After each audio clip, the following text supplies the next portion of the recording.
Some of the biggest names in Hollywood aren't just movie stars, they're pilots. And behind their mansions and movie sets sit hangars full of real vintage warbirds and antique aircraft most fans never hear about. Fighters with bullet holes still in the wings. Biplanes from the 1930s. An engine built before jet fuel even existed.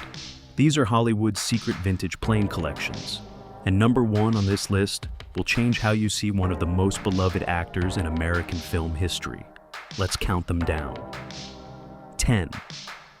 Kurt Russell's biplane. That outlived a rescue mission.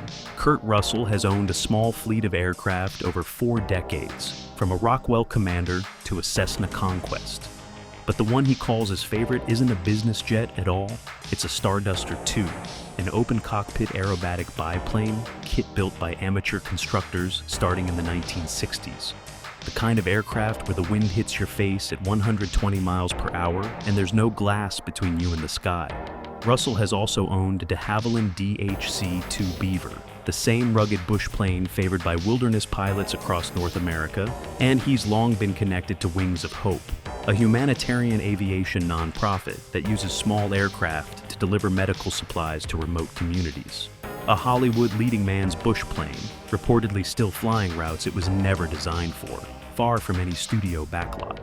That's a quiet way to end a collection, but the next pilot on this list didn't end quietly. He ended with his ashes over the Pacific. 9. Steve McQueen and the number he never let go of. Steve McQueen earned his private pilot's license in 1979 at Santa Paula Airport in California at 49 years old, learning in a 1945 Boeing Stearman biplane. Its registration, N3188, wasn't random. That was McQueen's student number from his teenage years at a California reform school. He carried it for the rest of his life. McQueen also owned a 1946 Piper J3 Cub he bought as a gift for his wife, and a 1931 Pitcairn PA 8 Super Mail Wing, one of only 6 ever built. When McQueen died in 1980, his ashes were reportedly scattered over the Pacific from that same Stearman, carrying that same number, one final time. But the next name on this list wasn't in the air for a stunt or a hobby. He was in the air on the one morning nobody wanted to be. 8. Cliff Robertson, the Spider-Man uncle who owned a Spitfire. Before he played Uncle Ben in the Spider-Man trilogy, and before he won the Academy Award for Charlie in 1968, Cliff Robertson soloed in a de Havilland Tiger Moth while filming in England. Liked it so much he bought 3 of them, and then purchased a genuine World War II Supermarine Spitfire Mark 9, serial MK923. He flew a Tiger Moth across the English Channel to Normandy for the 1965 film Up from the Beach, doing the flying himself rather than handing it to a stunt pilot. Robertson also owned a Messerschmitt Bf-108, once flown by Germany's own Air Force, sitting in a private American hangar decades later. On the morning of September 11, 2001, Robertson was piloting his own Beechcraft Baron over New York City, climbing through 7,500 feet, directly above the World Trade Center when the first aircraft struck. He was ordered to land immediately as the skies over America went silent. An Oscar winner, a private Spitfire, and a front row seat to history he never asked for. But the next pilot on this list turned a crash landing into a comeback story that's still going. 7. Harrison Ford's Bush plane, with bullet holes already in it. Harrison Ford didn't take his first flying lesson until his 30s, and didn't earn his license until his 50s. He never stopped afterward. Commercial license, instrument rating, multi-engine, helicopter. By the time of his 2015 accident, his logbook showed roughly 5,000 hours. His favorite aircraft is a 1955 de Havilland DHC-2 Beaver, reportedly linked to Air America, the CIA's covert airline operating in Southeast Asia during the Vietnam era, said to have arrived in Ford's hangar with bullet holes still in the airframe. In March 2015, his Ryan PT-22 Recruit lost engine power during climb-out from Santa Monica Airport after a carburetor part failed. Ford couldn't make the runway. He put the aircraft down on the Penmar Golf Course in Venice, California, struck a tree on approach, and broke his pelvis, ankle, and back. He got back in the cockpit, He still flies today. But the next pilot on this list didn't just survive a warbird, he sold his straight to a man who once orbited the moon.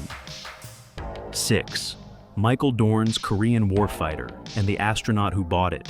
Michael Dorn played a Klingon warrior on Star Trek, The Next Generation. Off camera, he built a flying career the way serious military pilots do. Starting on a twin-engine Spanish trainer, then 3 years in a Lockheed T-33 Shooting Star, America's Cold War-era jet trainer, learning to manage the long spool-up delay of early jet engines before it could kill him. Then he bought a Canadair-built F-86 Sabre that had previously served with the South African Air Force. A fighter he's said to have flown to Star Trek conventions because it beat flying commercial. In 1999, Dorn sold the Sabre. The buyer was Frank Borman, commander of Apollo 8, the first crewed mission to orbit the far side of the moon. A television aliens fighter jet, now owned by a man who has actually left Earth's atmosphere. But the next pilot on this list didn't buy into a legacy. He trained for months just to be allowed to touch the controls. If you've made it this far, drop the word male wing in the comments. It tells us you're here for the deep cuts, not the highlight reel, and it genuinely helps this channel grow. 5. Brad Pitt's Spitfire and the training that almost broke him. Brad Pitt reportedly wasn't a pilot before he bought his aircraft. After starring in the World War II film Fury, reports said Pitt purchased a Supermarine Spitfire and planned to train at the Bolt B Flight Academy in England, the only CAA-accredited Spitfire training school on Earth, working toward the tailwheel endorsement, formation flying, and aerobatic instruction the type demands. Owning a Spitfire isn't just owning a fast, beautiful machine. It's owning one of roughly 60 surviving airworthy examples out of more than 20,000 originally built. Parts are hand-fabricated. Specialists who can service the engine are rare and aging out. Just getting near the controls of one puts you in genuinely rarefied company. But the next name on this list didn't stop at owning aircraft. He built an air force that didn't exist anywhere else in the world. 4. Peter Jackson's private World War I. Air Force. Peter Jackson is best known for directing The Lord of the Rings. His other project is considerably less famous and, arguably, more remarkable. Through an organization called the Vintage Aviator, based at Hood Aerodrome in New Zealand, Jackson has built, restored, and returned to flight what's reported to be over 40 World War I aircraft. Fokker Doctor 1 triplanes, Sopwith Camels, SE-5, A-fighters, Bristol, F-2B fighters. The Vintage Aviator doesn't just restore old airframes. It manufactures period-correct rotary and inline engines from raw materials, carves original spec wooden propellers, and hand-sews fabric skins using techniques from over a century ago. One of Jackson's Bristol F-2B fighters is one of only 2 original airworthy examples left in the world. It began, reportedly, with Jackson buying a single Sopwith Camel replica and simply not being able to stop. But the next name on this list holds more aircraft type ratings than most airline captains. And one of his planes is the very last of its kind ever built. 3. John Travolta's last constellation on Earth. John Travolta holds type ratings on the Boeing 707, 737, and 747, plus several business jets, making him arguably the most technically qualified pilot in Hollywood.